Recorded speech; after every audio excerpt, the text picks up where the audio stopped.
allegiance to the flag of the United States of America and to the republic for which it stands, one nation, under God, indivisible, with liberty and justice for all.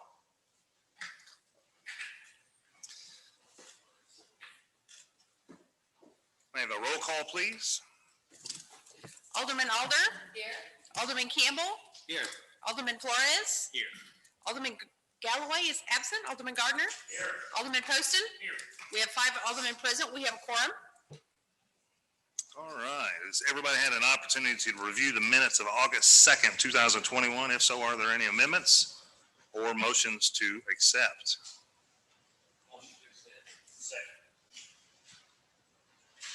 Motion was made by Alderman Campbell, second by Alderman Poston, to accept the minutes of August 2nd, 2021 as written. All those in favor? All right. Scheduled visitors and guests. We do have someone that has petitioned to address the Board of Aldermen this evening. Ms. Brenda Badette, if you wouldn't mind coming forward. You're first, right out of the gate. Off guard a little bit? Well, that keep you on your toes. If you wouldn't mind going ahead and giving your name and address to the clerk, and then the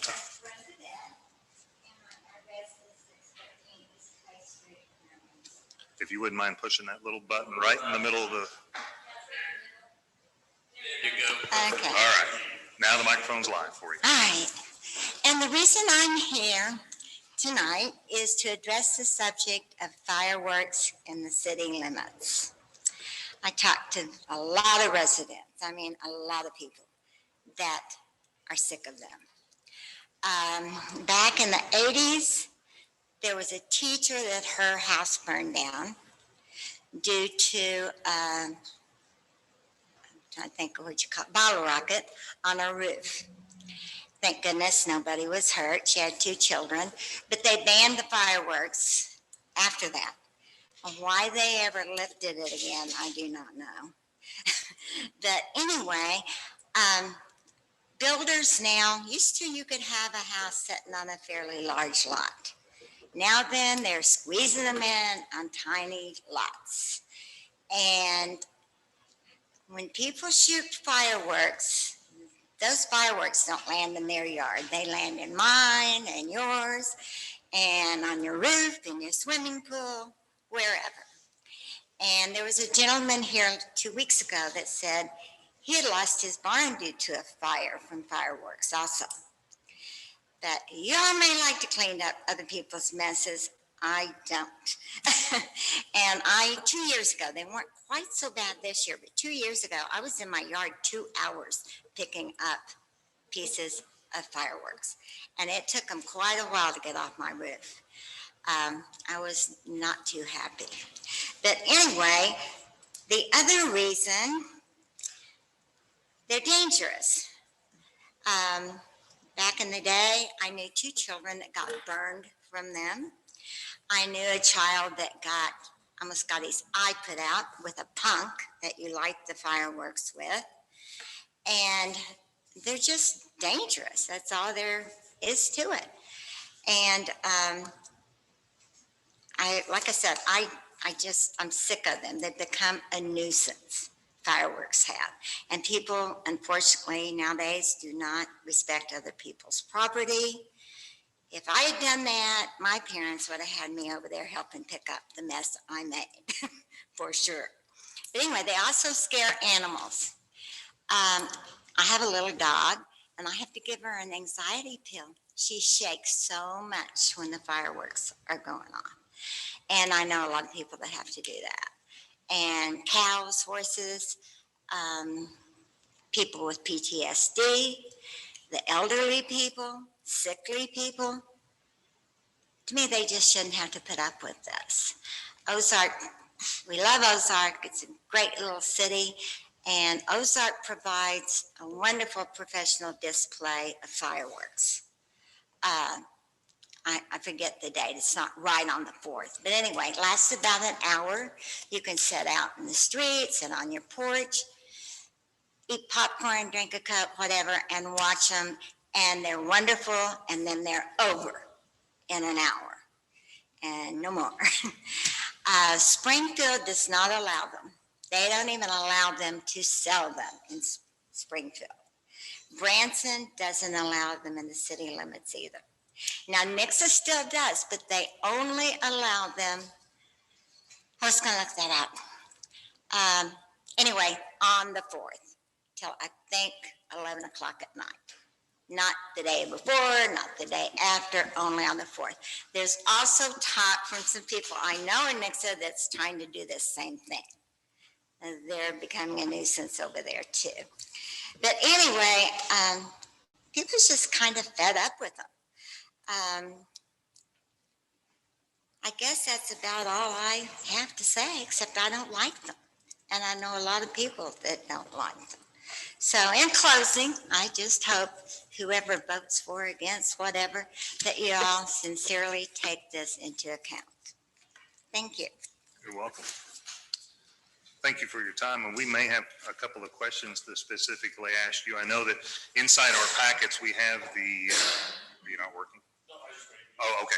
Inside our packets, we have the date and time in which it was originally passed. It was originally passed in 2008 on the 21st day of July to allow fireworks inside the city limits. It was expanded in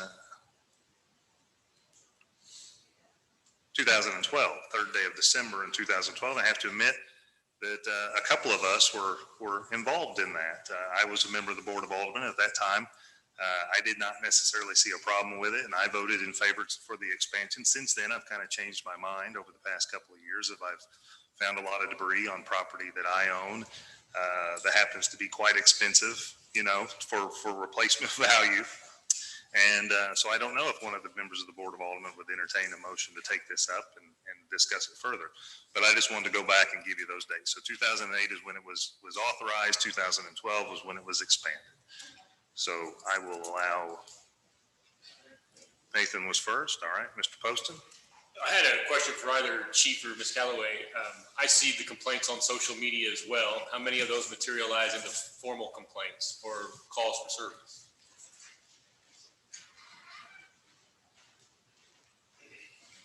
So for the statistics for this year, we had 51 calls for service during the times between June 20th and July 20th, which I use June 20th because that's when stands are permitted to sell within our city. So outside of the authorized times to discharge fireworks, we had 51 calls for service. There were, to my knowledge, no formal complaints that I could find based off of that. However, it could have been encompassed in something else, I'm not sure. But out of those 51 that we found, there were no formal complaints that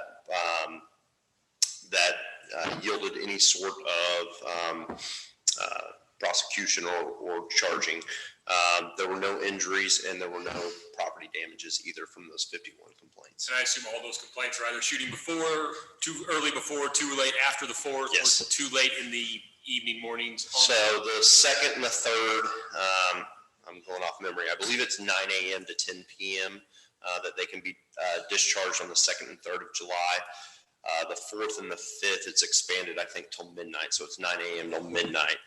So those were all outside of those timeframes that are authorized by ordinance. And then I know the law allows for like New Year's. Have we ever gotten a complaint for somebody shooting off fireworks on New Year's? I'm sure we have around that time. However, I would have to research that a little bit. Thanks, Chief. Yeah. And I don't know if Ms. Callaway, if you had seen anything referred to your office this year. I had one Okay. case referred for the charge of fireworks. Okay. Okay. Well, I'm going to play roulette here, so I don't know who's going to come up. It's Mr. Gardner. All right, well, I live in the same neighborhood as Brenda does, and I would be in favor of doing something to restrict, maybe not totally eliminate, but I think the hours are too long, and particularly up to midnight. I've got dogs, I know other people do, that mine just shake like crazy, and frankly, I go to bed before midnight on the 4th and the 5th. That's probably not a surprise to you, Mr. Jackson, but anyway, I think they're too loose. I really do. I'm not in favor of restricting them altogether, but I think from the 20th until the 5th to at least 10 o'clock and then some nights 12 o'clock is just too much. So I don't know if there would be any support from the board to try to do something to pare that down, but I would certainly be in favor of something like that. I may have misspoke. They're not allowable on the 20th. That's when stands are allowed to begin selling, I believe. They go off on the 20th. Is that correct, Kramer? I believe so. From the research I did, it's the 20th that they're allowable to be for sale at stands. They can go into operation, but the 2nd of July is when discharge is allowable per our ordinance. Yeah, I see. Is that right? Okay. So I don't know if I misspoke on that earlier. So Well, they certainly go off in my neighborhood at least well before the 2nd, whenever they're, yeah. And I didn't realize that it is the 2nd. And those are the times that I'm referring to. Those 51 complaints that I'm referring to were outside of the authorized times by ordinance. Okay. You good? Mr. Campbell? I'm kind of looking at it a little bit different whenever I went through it. I actually think if we educate and enforce the public a little better about what is allowed, well, educate and enforce, I just think that's going to take care of a lot of these problems. The 51, that was, if we had educated the people and they listened to us, probably wouldn't have the 51. I'm interested in knowing, well, I don't guess you can tell. First off, in our ordinances, the one on 2012 that was passed in 2012, and I was on board then too. Yes, sir. If you're going to shoot fireworks inside the city limits of Ozark, you have to have a city permit. I couldn't find anything on insurance requirements. I'll have to check on that. You have to pick up all your litter. You have to, after you file a city permit, you have to file a fire department permit. That is some things that I think we need to educate the public on. Then, of course, we need to educate them the time, but we've talked about the days and times and stuff like that, so I'm not going to get into that. I do feel like, make myself a note here. I do feel like it needs tweaking, and I'm willing to work with the city attorney, Ms. Callaway, to sponsor a bill to get a better handle on this. A couple of things that I would be looking into adding is, in addition, of course, to having the fire department permit, if there's any type of red flag warning, high winds, dry conditions, if the fire department puts out a red flag warning, I think you should not be allowed to discharge fireworks. That's something we'd have to make public aware of. If you plan on shooting off fireworks within so many feet, we'll have to figure that out, of anyone who has a service animal or is diagnosed PTSD or anything like that, I think we need to at least consider that in our bill. Like I say, I'm not going to get into time. Oh, I will get into animals. It kind of brought up another ordinance that we've got on licensing animals within the city limits. Right now, today, there are only 47 dogs licensed within the city limits of Ozark, and I'd hazard to guess we've got thousands, at least hundreds. So I think that's something else we need to educate the public on. And like I say, I'll work with Ms. Callaway. If there's enough of us that feel like it's worth working on. That's really all I got to say, just educate and enforce. I know the enforcement, you got to kind of have priorities when you enforce stuff like that, because if you're going to call a police officer out because your neighbor shot off a firecracker, there may be something more important than that going on. You know, some life-threatening deal or something like that. That's why I think maybe the education is more important. That's all I've got. Okay. Mr. Poston? Yeah, a couple of things. One, Ms. Kelly, can you clarify the permit that Mr. Campbell mentioned? That's only for professional displays. That's not for individuals, or did I misunderstand? It's individuals. Oh, I'm sorry. Okay. The only permit that I'm aware of would be for the professional displays or through our special event process. So as just an individual, I can go buy what I want and shoot it off. As long as it's within the realms of the ordinance that permits fireworks. I will note that this ordinance that's in your book reflects what was changed in 2012, but it has been updated since most recently last year to separate some of the fire department responsibilities from the city planning department responsibilities because they were overlapping. So you don't have the most current ordinance in front of you today. It's just the most recent modification when it was put in place. Just to clarify, does an individual need a permit to buy and shoot off fireworks? Not to my understanding, no. Okay. According to section B here, permits for public display, the Department of Planning and Development of the City of Ozark shall have the authority to grant an application for public or private firework display, provided that any person, firm, business entity, or corporation makes an application pursuant to Chapter 640 of this code. So has that been delineated since we started working with the Fire Protection District? Or is that still in play? Some of this language was modified whenever the city amended the special events code section. Okay. I'm not sure about this specific language, but I think the question being asked is if an individual at their home wants to set off fireworks for their own personal use, there's no event permit required for that. If it is a larger type production, then there is a permit for that. Thank you. And then my second just comment real quick is if somebody's going to do something with this, Mr. Campbell, I think one of the things I'd like to see is there were two real issues that were brought up. One was noise, which you could work with hours or restricting fireworks altogether. But the second one is debris. And so no changes to the hours is going to prevent somebody from dropping a mortar shell on my house. And so I would think that a potential ban or limits on aerial fireworks would need to be part of that. Can I respond to him? Absolutely. It's actually already in there that you clean up. Well, I just meant though that, the fires they're talking about, that's from a rocket or something, mortar shells coming down and landing somewhere. You're never going to find that.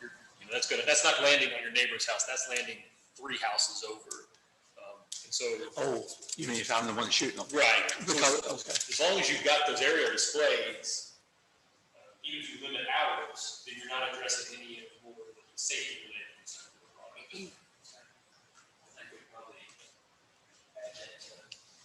I think there's a lot of things that could potentially be fixed here. I know that there was a conversation back in 2008. I happened to be at the meeting where it was passed, and one of the comments that was made that evening was, we can't enforce it, so we might as well allow it. And that's because of the size of our police department, the calls of service that are going out there that tend to be a little bit more important maybe than a nuisance call. I mean, if you've got people that are being reckless and stuff, then that's a priority. But your job encompasses a lot of things, keeping the public safe, and this is just one piece of that. It's hard to, when you have your prioritization of tasks, I'm sure the fireworks kind of was down towards the bottom of that list. So I don't think that was a great reasoning back in 2008, but that was one of the reasons that was given. I do think that there's a lot of people that are concerned about this. Myself, I used to live in a house with a swimming pool, and I would pick out hundreds of bottle rocket sticks out of my pool every single year. I found debris on my roof this year of a Chinese lantern that landed on my roof and left a nice little burn mark, a small little burn mark on my roof that I just replaced this year. So these are definite concerns that I think the people have. And I think we maybe need to do our due diligence to make sure that we're doing everything we can to protect everybody's rights, both the rights to be able to have and display their patriotic freedoms, but also the rights of private property owners to ensure that something bad doesn't happen to their property. Mrs. Alderman. Since this would be something that would really affect, of course, all the residents of Ozark, but also the people that sell fireworks, is it something this important? Could you put this to be voted on by the citizens of Ozark to see how many people really are for or against fireworks in the city instead of it just in front of the council? Are you talking an entire ballot measure or just a questionnaire? A ballot measure? Either way, maybe. I'll defer to the legal expert here. I mean, I think you can put something on the ballot as the Board of Aldermen. You can vote for that. The next ballot would be April. Would that be? We can check and see the next ballot available if that's something you want to vote on. Okay. Ms. Flores? One thing I was going to say is, one question I had reading through it was the 5th being from 9 a.m. to midnight. Do we know why those times were originally set for so long the day after the 4th? Is it just for when the holiday falls, or because I know we're looking at weekends and things like that, but it seems like the 3rd would be just as much of a candidate for it as the 5th. So I didn't know. I'd be fine with like limiting the amount of days we do it, or especially the amount of hours. I think the 5th being to midnight is pretty late because most people have already returned to work by that day, and most of the time falls on a work night. But the other thing is too, as far as being away from people's structures or their houses, things like that, I think it'd be hard to really put something to it unless we gave it a measurement. Like if you don't have enough, like if you're only 100 feet from your neighbor's house, or if you're only, then, really you would be taking neighborhoods out of it, if you have any type of something that flies, like artillery shells or something like that, that might be one of the only ways you could keep it off neighbors' yards. I mean, you get some of these neighborhoods, like she was saying, they are close together, and that's going to be going all over your neighborhood. So, but I don't know how far that would be realistically before you would just make it illegal for the entire city anyway, because most places around here aren't going to be 200 feet from their neighbor's house or 100 yards away. So but I would be willing to look at something and entertain something that might tighten it up a little bit. Okay. Mr. Poston? Yeah, Chief or Ms. Callaway, either one, if you've got an answer, I don't know if you can answer this or not, but do you have any idea how many of those calls for service were actually people in the county shooting off fireworks? I don't know. I mean, so many places in our city are in such close proximity to the county. I don't know that I could ever enter in search parameters that could even narrow that down. I could probably tell you proximity to county or something like that. But, yeah, I really wouldn't even care to guess. Mr. Campbell? Chief, how easy would it be to, like when somebody calls, they're going to say, I'm Eddie Campbell at 5615, whatever. If the person making the complaint is the one that's affected, and obviously they are because they made the call, I would think would we have an easy way of knowing whether or not the complainant was in the city limits? Oh, yeah. So all 51 of these, the person who called resides within the city limits of Ozark.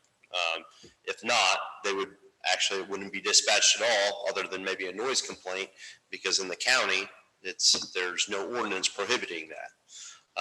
Unless, there's a burn ban or something like that the state may impose. But yeah, all 51 of these were residents of Ozark who called that, and that's how the call came to our department. Any other questions for the chief while he's standing? He's getting his exercise up and down out of the chair. No other questions for the chief. I do have one from Mr. Parson.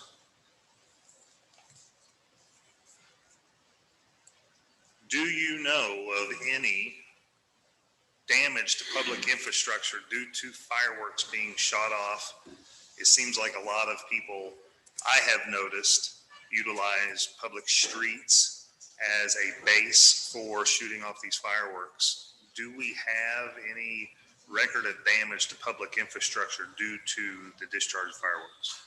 So we went back and looked at this actually and worked with Mr. Octon to see if there was anything done or any pictures or any evidence. And we didn't have any direct evidence. The big things that kept coming up were the debris. It falls on or somehow it lands in our lap to go around and do a lot of the cleaning up afterwards. And then the other thing that came to my attention, and we've known this for a while, but kids throwing fireworks up into our stormwater pipes, which are HDPE. It's a plastic pipe, essentially. It's a thermal plastic pipe. And if there's leaves in there, things of that nature, that can cause a fire. So I don't have any record of that actually occurring, but I know that it concerned us so much that we recently changed our design standards to put basically a concrete end section on our thermoplastic pipes or HDPE, just so they wouldn't start on fire. Most of the ones that have started on fire, I am told, is a result of burning leaves and that getting away from them. But that would be a concern. But we did go back and look, and typically pavement and concrete, if you're shooting something off that's going to do some serious damage to pavement and concrete, it's probably going to get his attention as well. Okay. Perfect. Mr. Childers? Not a question or anything, I guess. Being part of the 4th of July this year and just being in my neighborhood, just put it off for a couple of things that I saw. One would be someone cleaning up the debris, which can be quite a big pile when you have neighborhoods shooting that off. And then once the debris was collected, setting that on fire, which became quite a little bonfire in the middle of the road.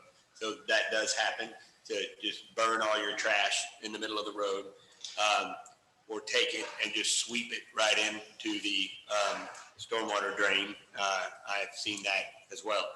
The new one that I saw this year was some new neighbors that we have who created their own fireworks that didn't work all too well, and it was quite an explosion. They did 3 of those until we walked over and said, "We don't think this is very safe. You got kids out here." So they didn't buy those at any fireworks stand. Those were homemade.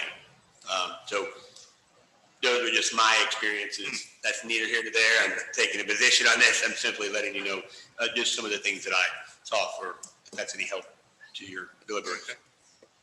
Interesting. Does anybody else have anything to discuss with regards to this scheduled visitor? Nothing? Well, we thank you for being here this evening. It does sound like Alderman Campbell plans to look into this a little bit further, and we'll keep you apprised of any potential legislation that may come forward with regards to this topic. You bet. You bet.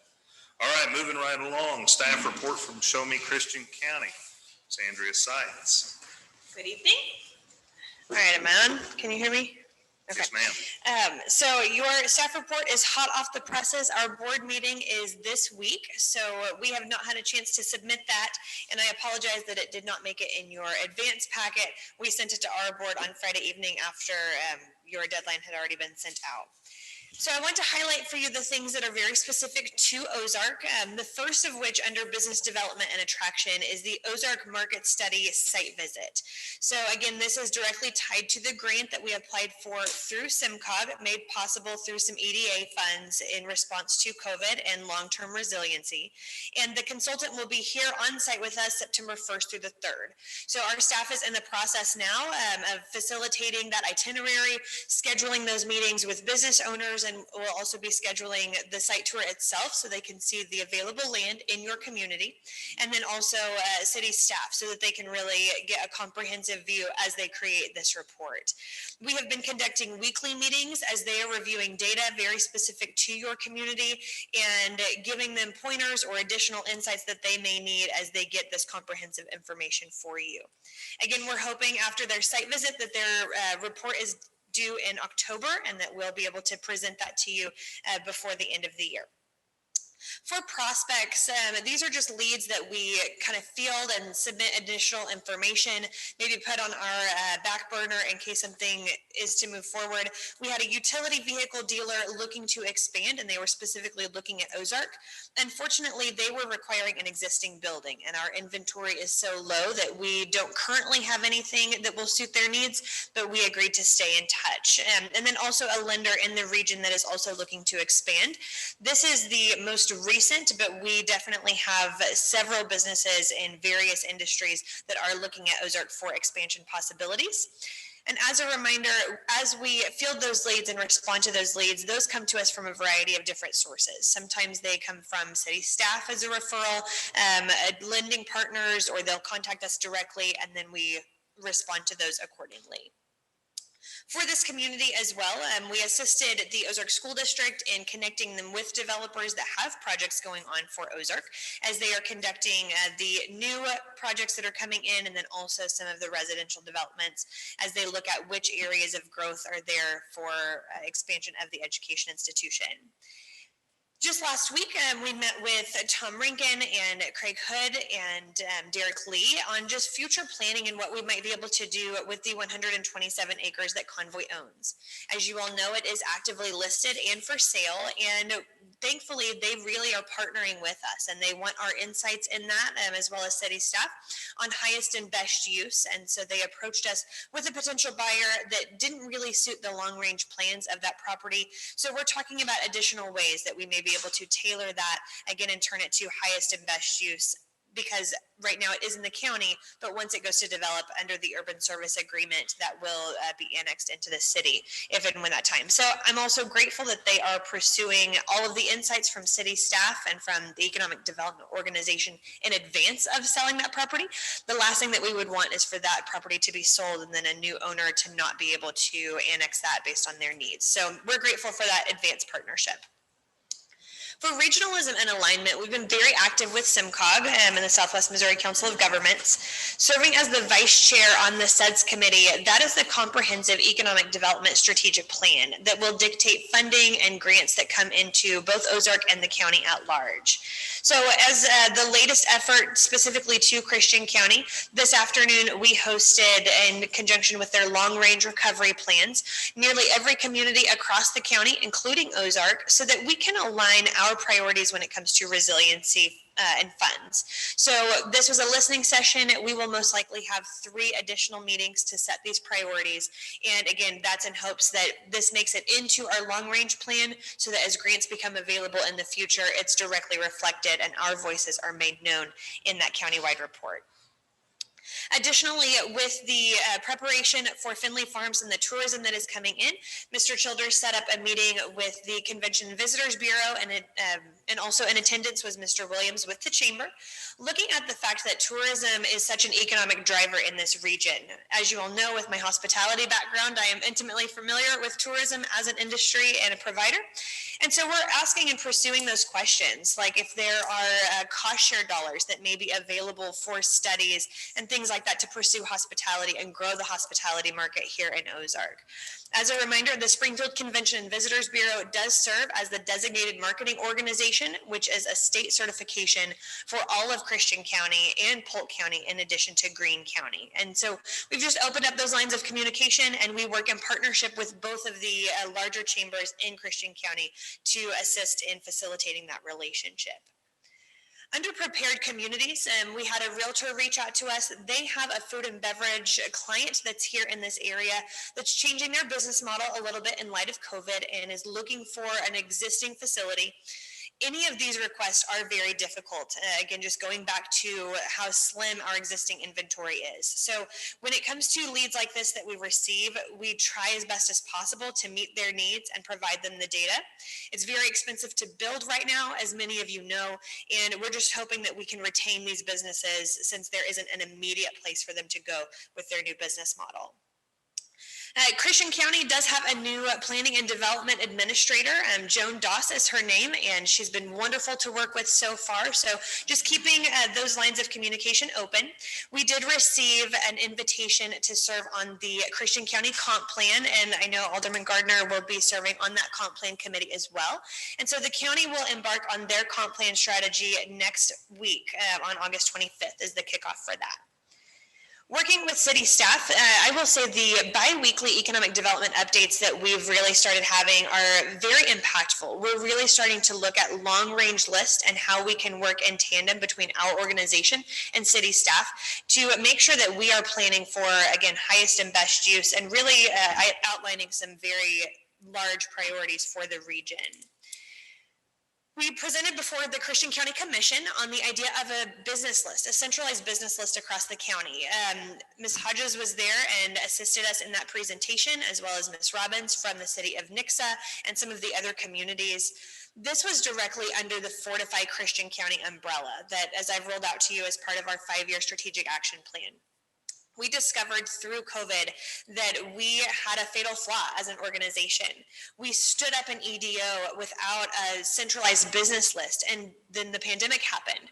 So as we were getting out information, it was just really sporadic. We were trying to use as many different resources as possible. And so this is something that we've been communicating with all of our cities with, and we'll hopefully be moving that forward with the county. We're in a research phase now, and again, this is a long-term project that we just wanted to make you aware of. Lastly, under administration and internal, so we did make the purchase for the Chimera database, which is an annual basis. We will be bringing you reports next month on just some of the examples of what this report, what this database will be able to pull for you. We now have the ability to do economic impact modeling in-house. So let's say a project is looking at coming to Ozark and they are requesting incentives. We can run their metrics through this database, and it will give us an economic modeling on exactly the return on investment that that specific business and those jobs and capital investment would bring to your community.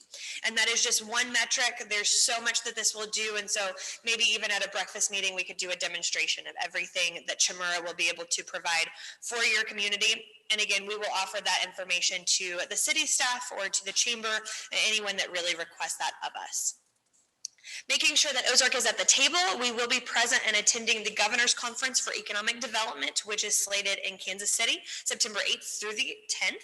And then the following week is the Springfield's Community Leadership Visit. And looking at those decision makers and those regional priorities, we did sponsor the pre-trip reception, again, for all of those decision makers. And this year, in light of COVID, instead of going to an outside destination, we are reviewing Springfield and the region as a whole. So I contacted the leaders and definitely suggested that for one of the dinners, we check out the Ozark Mill. It is the largest tourist destination that will be opening in the region, and I'm hoping that they take me up on that. So I'll keep you posted. And lastly, we have 3 priorities and research initiatives that may move our organization forward when it comes to some of these long-range projects. That is specifically made possible through a partnership with Missouri State University and their leadership development program. These would be MBA students that are going to take on 3 different projects for us if accepted, and we should find out about that next week. The first of which would be the research for the countywide database, so that these MBA students would be looking at what that would cost, what that would take, and then potential benefits. The second is a competitive analysis of regional building cost. That project was born directly out of that bi-weekly meeting that we do with city staff. So we're looking at the residential model that the Springfield Home Builders Association has on their website, the calculator for look before you build. There isn't anything that exists in our region that will allow you to competitively assess the internal and permit fees when you're building something from a commercial standpoint. So this project would be a comp set where, let's say you take a 25,000 square foot building, office warehouse, and then they would research all of the fees and what would it cost you if you built that in Ozark, if you built that in Nixa, if you built that in Republic, with the ultimate goal of building a calculator like that to be housed on the Show Me website. And the last one, again, is a direct result from a request from city staff and moving that research forward so that you do not have to take that on as an organization. And that would be the research and formation of a resource guide for the incentives policy. So Ozark's incentives policy, as you know, is approved. Nixa's is in process right now.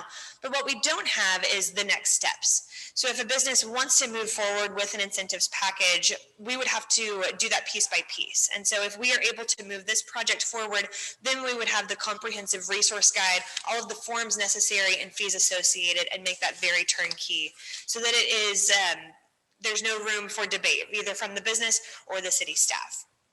I know there's a lot, but that's the goal, is that we are doing a lot of work on behalf of your community. It is always a pleasure to do so, and I'm happy to answer any questions that you might have. Anybody have any questions for Ms. Sykes? I see none. Thank you so much for your report. Thank you, my pleasure. All right. First reading of bills and or resolutions. Mr. Campbell. Move and place bill number 3287 on its first reading by title and description only. Second. Motion was made by Alderman Campbell, seconded by Alderman Poston, to place bill number 3287 on its first reading by title and description only. All those in favor? An ordinance authorizing the city to enter into a sidewalk lighting and aesthetic improvements agreement with the Missouri Highways and Transportation Commission related to maintenance of said improvements. Yes, ma'am. This agreement is between the city and MoDOT, and it sets forth the terms for the city to continue maintaining certain improvements that were above and beyond what MoDOT traditionally installs. Outlined in the explanation sheet, the improvements included are the sidewalk referenced in the agreement, the pedestrian lighting referenced in the agreement, the roadway lighting, and the aesthetic improvements, which would be the signal coating and other coating of those infrastructure. So the city would be required to maintain those throughout the longevity of those items, including repairs to the sidewalk or any of those structural items if they were damaged due to an accident or if they were replaced by MoDOT. This is the project currently being done on Route 14 and NN, because there are several of these agreements coming forward tonight. All right. Does anybody have any questions, comments regarding this bill? Mr. Campbell. On the explanation, we included in item number 4, the aesthetic improvements on intersections of 12th Street and Route 14, which is there by the junior high school, and NN and 14, which is the new one. Okay. I guess I can't speak to the new one, but I'm pretty sure that at 12th Street and Route 14, we may have to take a look at it. I was thinking that was already black coated, black with powder coating. It may be this agreement incorporates 3 old agreements, and so if it was already installed, MoDOT requires you later to go back and enter into the maintenance agreements after the fact. So this isn't contemplating the actual installation of the items, it's just for the continued maintenance moving forward. I got you. The city does ask for these to be expedited tonight, this specific one. It is tied to an RTP grant that is required for funding a portion of the sidewalk from NN to the river. And this document needs to be provided to the organization that's overseeing the grant. Is that everything you had on this bill? Except for second reading. Okay. That's all I have on that, yeah, on the first reading. Okay. Yes. All right. Any other discussion on 3287? Hearing none.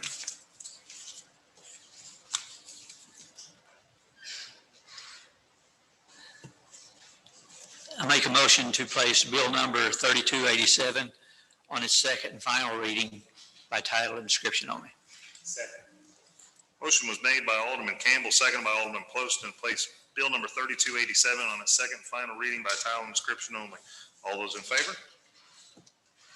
An ordinance authorizing the city to enter into a sidewalk lighting and aesthetic improvements agreement with the Missouri Highways and Transportation Commission related to maintenance of said improvements. All right. Anything else? No? All right. Speak now, forever hold your peace. Go right ahead. I make a motion that we Adopt bill number 3287 as ordinance number 21-068. Second. Motion was made by Alderman Campbell, second by Alderman Poston, to adopt Bill number 3287 as ordinance number 21-068. May I get a roll call vote, please? Yes, Alderman Alder. Alderman Galloway is absent. Alderman Poston. Alderman Flores. Alderman Gardner. Alderman, I'm sorry, I wrote Nathan down twice. Alderman Campbell. Thank you. All right, we have 5 aye votes, 1 absent, motion carries. All right. Perfect. Thank you. Perfect. Alderman Campbell. Okay. I make a motion to place bill number 3288 on its first reading by title and description only. Second. Motion was made by Alderman Campbell, second by Alderman Poston, place bill number 3288 on its first reading by title and description only. All those in favor? An ordinance authorizing the city to enter into a painting, wrapping of traffic signal and lighting facilities agreement with the Missouri Highways and Transportation Commission related to the maintenance of said improvements. All right, Ms. Galloway, go right ahead. This is the second maintenance agreement that is being offered tonight for your review and consideration related to the Missouri Highways and Transportation Commission, or MoDOT, in the city. This one pertains to improvements that were installed previously in the Selmore Road area, and they involve the wrapping of the traffic signal, the lighting equipment, the pedestrian equipment, and the barrier wall and fencing. This agreement sets forth the maintenance of those items, so they're already installed, but if MoDOT goes back and replaces the items, or if they are again hit by a vehicle and need to be replaced because of damage, the city has agreed, since those are improvements that are above and beyond what MoDOT would normally install, that the city will be responsible for that additional wrapping and painting. And this sets forth the terms of that agreement. Mr. Gardner. What is wrapping? What? Parsons off of that. All right. Basically, the wrapping means the black powder coating. Typically, MoDOT would use a aluminum or silver steel looking type of an arm, as well as for their pedestrian crossing signals and all of that sort of. So just as we have started to do in a particular area, we would, the upgrade to that is the black powder coating on there. They call it wrapping. So, yeah. Any other questions regarding this bill? Hearing none. Okay, perfect. If there are no other comments, this bill will be held over to the next legislative session. Oh, I'm sorry. There's no public here. I just kind of took it for granted, but anyone here to speak on this topic? Hearing none. Thank you for catching me. I appreciate that. All right, Mr. Campbell. I make a motion to place bill number 3289 on its first reading by title and description only. Second. Motion was made by Alderman Campbell, second by Alderman Poston, place bill number 3289 on its first reading by title and description. All those in favor? An ordinance authorizing the city to enter into a first supplemental agreement with the Missouri Highways and Transportation Commission related to a cost apportionment agreement. Go right ahead. This is the third and final agreement tonight related to MoDOT. This amends the original agreement for the improvements that are currently happening at Jackson and NN. This agreement adds $89,000 to the city's portion of costs. In the original agreement, the overruns and underruns were identified based on what improvements we were talking about. The city agreed to be responsible for 100% of cost overruns related to improvements that went above and beyond what MoDOT had intended to install with the project. As you know, this is a roadway project, but the city was able to tie in some pedestrian improvements through underpasses. In addition to that, they added some sidewalks. With those improvements, there were other added changes that need to be made with the cost overruns, including pedestrian lighting, handrails, and then the actual sidewalks that are being installed. So this additional cost ties to those improvements. Mr. Poston. Does this include the culverts under Jackson, or is that separate? That was already included in the original agreement. This only adds the lighting for those pedestrian underpasses. Any other questions regarding this bill from the board? Open it up to the audience. Anybody here to speak on behalf of this bill? And there's still no one on Zoom. With no further comments, this bill will be held over to the next legislative session. Mr. Campbell. Make a motion to place bill number 3290 on its first reading by title and description only. Second. Motion was made by Alderman Campbell, second by Alderman Poston, place bill number 3290 on its first reading by title and description only. All those in favor?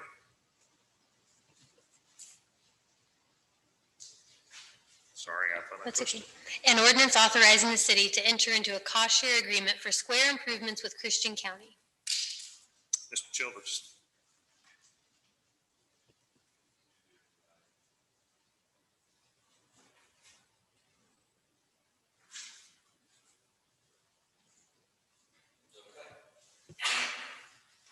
As you may recall, there's been several discussions about what's going on with downtown as it pertains to the interior of the square.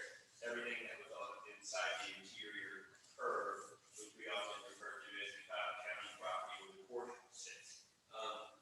There were a lot of discussions, and we had to go into a lot of planning processes. After the city received their bids and chose a contractor for the entire project, we therefore had unit costs associated with these things. As the county continued to proceed with their interior improvements, and we continued to have those discussions, we all realized that it would be a benefit to work together and to find a way to do that in the most affordable way possible. What we found was that getting the improvements done as part of the entire project would be the easiest way to go forward. So what this agreement does is it basically says we are going to make those improvements through the agreements that we have with our contractors. The intergovernmental agreement says that the county will pay for extra improvements on that particular portion of the area where it's identified. So basically, this is a reimbursement agreement, so the city can move forward, work with the contractors, and then once that is done for the interior improvements, flat work, sidewalks, curbs, stamping, things like that, then we will submit that invoice to the county. The county will reimburse the city the cost. It was approved by the county commission, actually voted to approve this ideation. Mr. Poston. Question for you or Mr. Parsons. One, has anybody discussed, I know that one of the county's concerns in the past was having lots of pedestrians on the grass around the courthouse, trampling it down, wearing it down. As part of this project, if we're going to bring more people downtown, has anybody talked about resodding the courthouse lawn with some sort of golf course turf that can handle wear and tear? You know, it's really, the county used to have a significant concern about that, but I think that they've done a lot of work on their yard, and they feel like the grass and reseeding that over the last few years has made it more of a more durable, seasoned grass, if you will. They're not expressing any concern anymore of that. We did talk about artificial grass and turf. That was decided against. We'd like to have the natural grass that's on the square, and so did the county. And so it has been discussed, but there's no significant concern by the county, and so they feel like that they can adequately take the additional foot traffic. Good deal. Any other comments, concerns from the board? From the audience? Be expedited. Yes, sir. No one from the audience here to speak on this bill. No one's on Zoom. Mr. Campbell? I make a motion we place bill number 3290 on its second Final reading by title and description only. Second. Motion was made by Alderman Campbell, seconded by Alderman Poston, to place bill number 3290 in its second final reading by title and description only. All those in favor? An ordinance authorizing the city to enter into a cost share agreement for square improvements with Christian County. Any additional comments? Hearing none. Mr. Campbell. I make a motion to adopt bill number 3290 as ordinance number 21-069. Second. Motion was made by Alderman Campbell, seconded by Alderman Poston, to adopt bill number 3290 as ordinance number 21-069. May I get a roll call vote, please? Alderman Poston. Aye. Alderman Alder. Aye. Alderman Galloway is absent. Alderman Flores. Aye. Alderman Gardner. Aye. Alderman Campbell. We have five votes, one absent, motion carries. Perfect, thank you so much. All right, Alderman Flores. I move that we place Bill 3291 on its first reading by title and description. Second. All right. Motion was made by Alderman Flores, seconded by Alderman Poston to place bill number 3291 on its first reading by title and description only. All those in favor? An ordinance authorizing the city to enter into the Historic River District Program Agreement with the Missouri Main Street Connection and the Historic River District. Ms. Callaway. The Historic Main Street Connection and the Historic River District have requested that the city enter into this agreement. This allows for the city and the Main Street to retain their designation. Each year, there's an agreement that comes forward that sets forth the terms for both the organization that organizes the Main Street and then the municipality in which it sits. In 2020, they did not have one of these agreements just due to everything that was going on. So 2021, it's a little late, and they have asked that this be expedited. They gave the city and the Historic River District an extension until August 31st, if you're willing to expedite it tonight. All right, does anybody have any questions with regard to this bill? Mr. Campbell? Just a couple of things. I noticed on the cover sheet of Exhibit 1, page 1, it's a Branson address. Is that a typo, or is that actually where this Missouri Main Street MMSC resides in is? Branson. Okay. That's where their headquarters is. And I have one more. At the top of page 2 of Exhibit 1, the agreement must be completed and returned to MMSC by July 16th of 2021. That's already passed. Yes. Okay. The Historic River District provided this to us a little bit after the deadline, but we contacted the Main Street organization. They actually have an affiliate in Kansas City that drafts the agreement, and I received permission from them to get this to the Board of Aldermen for your approval, and they extended that deadline to August 31st of this year.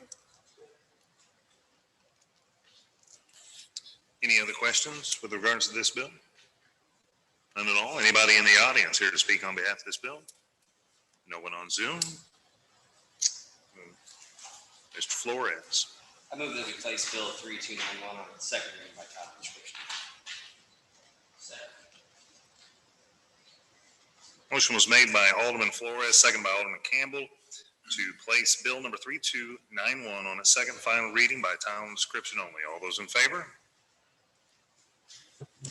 An ordinance authorizing the city to enter into the Historic River District Program Agreement with the Missouri Main Street Connection and the Historic River District. Any additional comments with regards to this bill? Hearing none. Mr. Flores? Making a motion to adopt Bill 3291 as ordinance 21-070.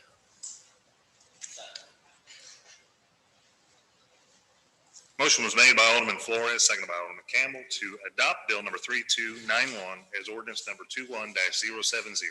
May I get a roll call vote, please?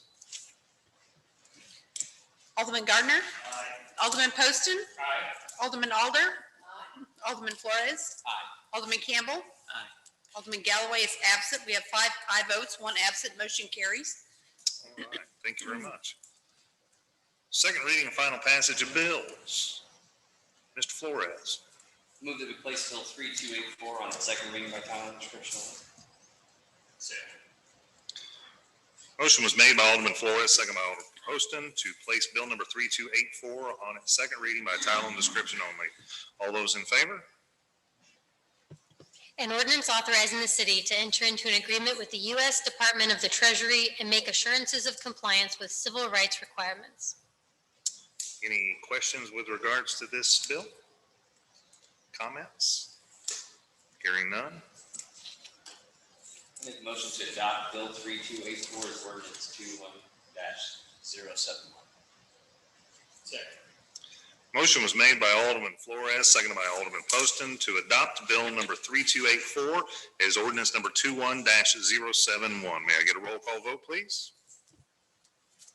Alderman Gardner. Aye. Alderman Flores. Aye. Alderman Campbell. Aye. Alderman Alder. Aye. Alderman Poston. Aye. Alderman Galloway is absent. We have 5 aye votes, 1 absent. Motion carries. All right, thank you. Alderman Gardner. I move we put bill 3285 on second reading by title only. Motion was made by Alderman Gardner, seconded by Alderman Flores, to place bill number 3285 on its second reading by title and description only. All those in favor? An ordinance authorizing the city to enter into a contract with SAK Construction LLC for the downtown sanitary sewer rehabilitation project. Any questions regarding this bill? Comments? Hearing none? Nothing new? Perfect. All right, Mr. Gardner. I move that we adopt bill 3285 as ordinance 21-072. Second. Motion was made by Alderman Gardner, seconded by Alderman Poston to adopt bill number 3285 as ordinance number 21-072. May I get a roll call vote, please? Alderman Poston. Aye. Alderman Alder. Aye. Alderman Galloway is absent. Alderman Gardner. Aye. Alderman Flores. Aye. Alderman Campbell. Aye. We have 5 aye votes, 1 absent. Motion carries. Mr. Poston.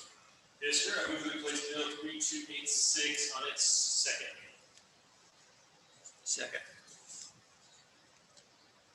Motion was made by Alderman Poston, seconded by Alderman Campbell, place bill number 3286 on its second reading by title and description only. All those in favor? An ordinance authorizing the city to enter into a memorandum of understanding with the Ozarks Transportation Organization related to the US 65 crossing feasibility study for the Chadwick Flyer Trail. Any new questions, comments in regards to this bill? Hearing none. Mr. Poston. I move that we adopt bill 3286 as ordinance 21-073. Motion was made by Alderman Campbell, seconded by Alderman Poston to adopt bill number 3286 as ordinance number 21-073. Pardon me. Motion was made by Alderman Poston, seconded by Alderman Campbell, to adopt bill number 3286 as ordinance number 21-073. May I get a roll call vote, please? Alderman Campbell. Aye. Alderman Flores. Aye. Alderman Alder. Aye. Alderman Galloway is absent. Alderman Gardner. Aye. Alderman Poston. We have 5 aye votes, 1 absent. Motion carries.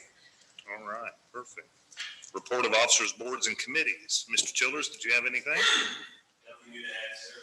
Nothing new. Mr. Smith, did you have anything other than your written report? You have to answer any questions. Anybody have any questions for Mr. Smith? Hearing none. Assistant City Administrator Payne, do you have anything other than your written report? Nothing? Anybody have any questions for her? Hearing none. All right. Jumping straight on to miscellaneous comments, announcements by any member of the board. Mr. Poston? Maybe. There we go. Probably should have waited for that trouble.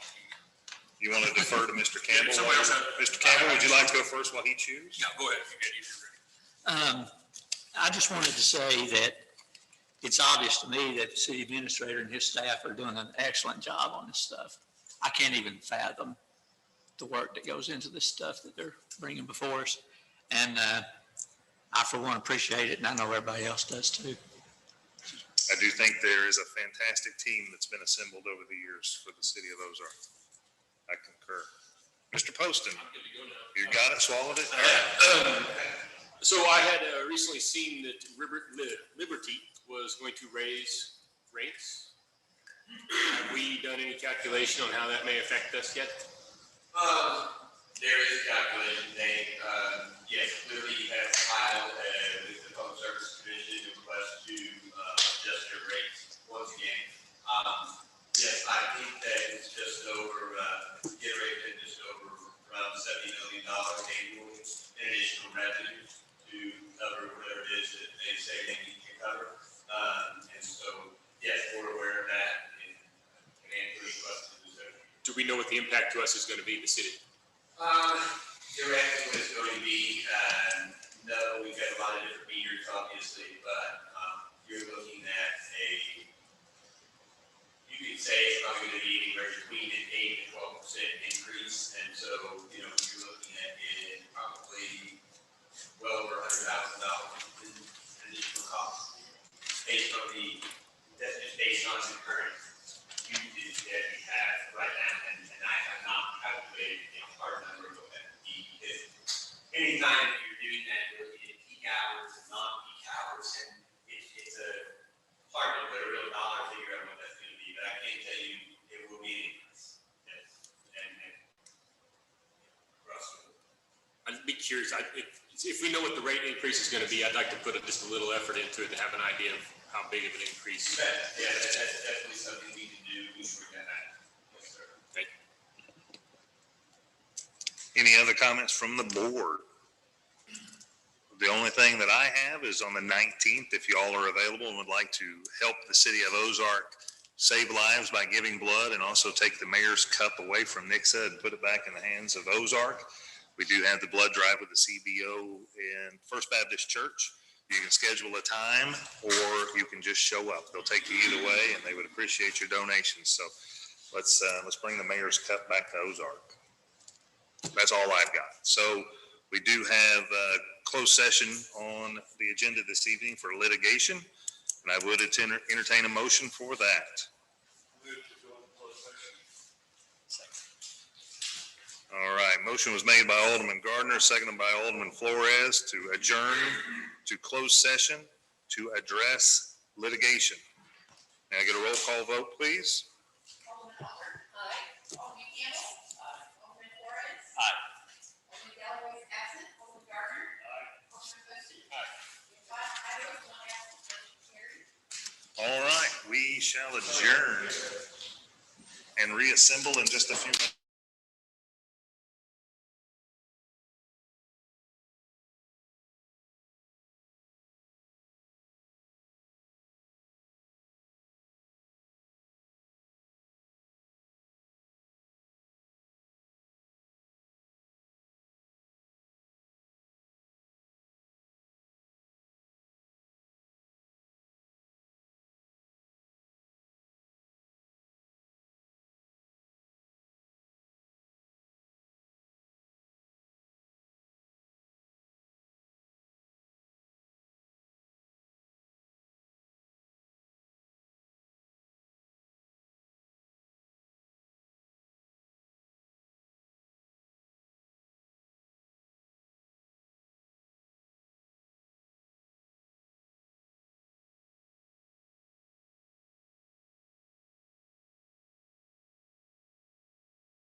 I need to charge you more for that. Oh, yeah, I wish it worked that way, it's like when you're under contract.